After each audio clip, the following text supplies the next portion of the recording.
Halo semuanya, apa kabar? Saya Muhammad Tusali Jundian Satrio dari kelompok 7. Di video kali ini, kami akan menjelaskan materi tentang proses kognitif dalam berhitung. Yang pertama, perkembangan kognitif. Perkembangan kognitif merupakan masa proses berpikir, mengingat, dan berpikir kritis mendasar. Proses ini terjadi pada usia anak-anak hingga dewasa. Perkembangan kognitif sangat dibutuhkan untuk pengembangan kemampuan kognitif. Misalnya agar anak bisa mengelompokkan, mengenal bilangan, mengenal bentuk geometri, mengenal ukuran, mengenal konsep ruang, mengenal konsep waktu, mengenal berbagai pola dan lain-lainnya yang bisa diterapkan dalam kehidupannya sehari-hari. Biasa mengemukakan bahwa perkembangan kognitif sebagai suatu proses di mana anak secara aktif membangun sistem makna dan pengalaman realitas melalui pengalaman-pengalaman dan interaksi-interaksi mereka.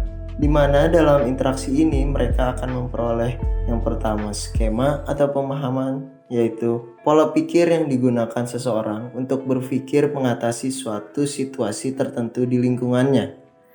Yang kedua, adaptasi. Proses penyesuaian pemikiran dengan memasukkan informasi baru ke dalam pemikiran individu. Biasa mengatakan anak-anak menyesuaikan diri dengan dua cara, yaitu asimilasi dan akomodasi. Asimilasi merupakan keadaan di mana seorang anak menanyakan informasi baru ke struktur kognitif yang sudah ada dalam benak anak. Contoh, anak TK yang sudah mengetahui konsep bilangan. Ketika diajarkan konsep penjumlahan, anak akan melakukan integrasi antara konsep bilangan yang sudah dipahaminya dengan penjumlahan. Selanjutnya, akomodasi merupakan penyesuaian struktur kognitif untuk menyusun skema baru karena skema yang dimilikinya tidak dapat lagi menggolongkan pengalaman baru yang dimilikinya. Contoh, seorang anak melihat kucing dan menghitung jumlah kakinya. Kemudian, anak tersebut melihat ayam yang kakinya 2, melihat cacing yang tidak berkaki, terjadi kebingungan. Lalu anak berpikir yang menghasilkan skema baru bahwa binatang ada yang berkaki dan ada yang tidak. Yang terakhir, equilibrium merupakan kemampuan seseorang untuk menyeimbangkan antara asimilasi dan akomodasi. Dari yang sudah dijelaskan dapat diambil kesimpulan bahwa kemampuan kognitif adalah kemampuan anak yang pada hakikatnya merupakan hasil proses asimilasi, akomodasi, dan equilibrium. Aktivitas belajar harusnya ditekankan pada kemampuan kognitif anak melalui pemberian kesempatan pada anak untuk memperoleh pengalaman langsung dalam berbagai aktivitas pembelajaran yang sesuai dengan perkembangan usia anak. Tahap-tahap perkembangan kognitif Piaget dalam berhitung. Piaget meyakini bahwa pemikiran seorang anak berkembang melalui serangkaian tahap pemikiran dari masa bayi hingga masa dewasa. Dalam hal ini, Piaget membagi tahap perkembangan kognitif manusia menjadi 4 tahap, yaitu 1. Tahap sensori motorik, yaitu sejak lahir sampai usia 2 tahun. Kedua, tahap praoperasional, yaitu usia 2-7 tahun. Ketiga, tahap konkret operasional, yaitu pada usia 7-11 tahun. Dan pada tahap operasional formal, yaitu pada usia 11 tahun ke atas. 1. Tahap sensori motor, yaitu usia 0-2 tahun. Pada tahap ini, bayi bergerak dari tindakan refleks insting pada saat lahir sampai permulaan pemikiran simbolis. Bayi membangun suatu pemahaman tentang dunia melalui pengkoordinasian pengalaman-pengalaman sensor dengan tindakan fisik. 2. Tahap praoperasional, yaitu usia 2-7 tahun. Pada tahap ini, anak mulai merepresentasikan dunia dengan kata-kata dan gambar-gambar. Kata-kata dan gambar-gambar ini menunjukkan adanya peningkatan pemikiran simbolis dan melampaui hubungan informasi indrawi dan tindakan fisik. Secara garis besarnya, pemikiran praoperasional dapat dibagi ke dalam 2 subtahap, yaitu subtahap prakonseptual dan subtahap pemikiran intuitif. 3. Tahap operasional konkret, yaitu usia 7-11 tahun.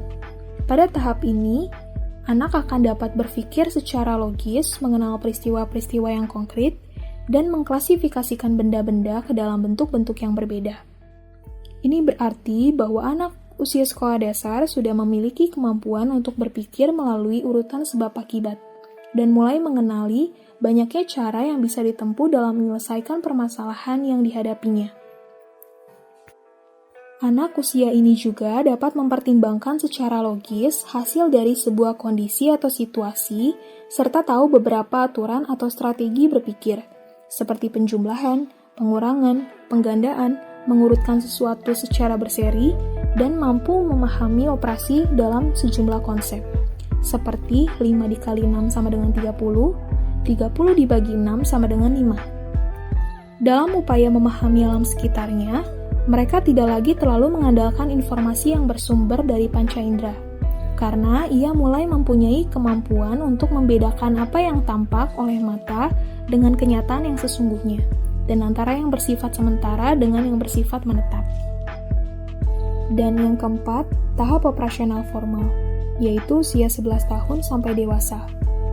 Pada tahap ini, anak remaja berpikir dengan cara yang lebih abstrak, logis, dan lebih idealistik. Pada tahap ini, anak yang menginjak usia remaja sudah dapat berpikir secara abstrak dan hipotesis, sehingga ia mampu memikirkan sesuatu yang akan atau mungkin terjadi, sesuatu yang bersifat abstrak. Faktor-faktor yang mempengaruhi kemampuan berhitung. Faktor yang mempengaruhi kemampuan berhitung anak ada dua, yakni faktor internal dan eksternal.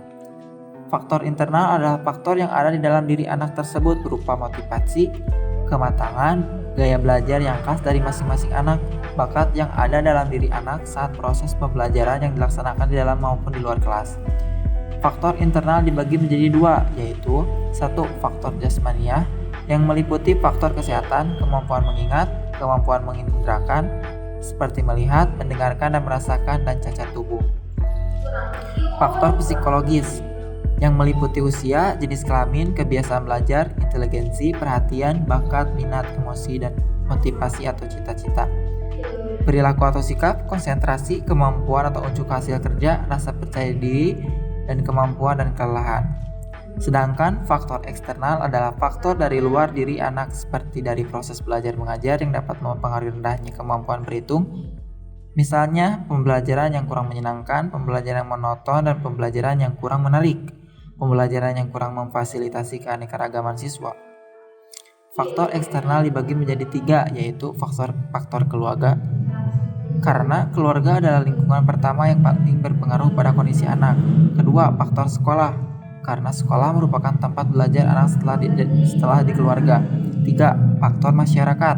Selain dari keluarga dan sekolah, anak juga berinteraksi dengan lingkungan di masyarakat.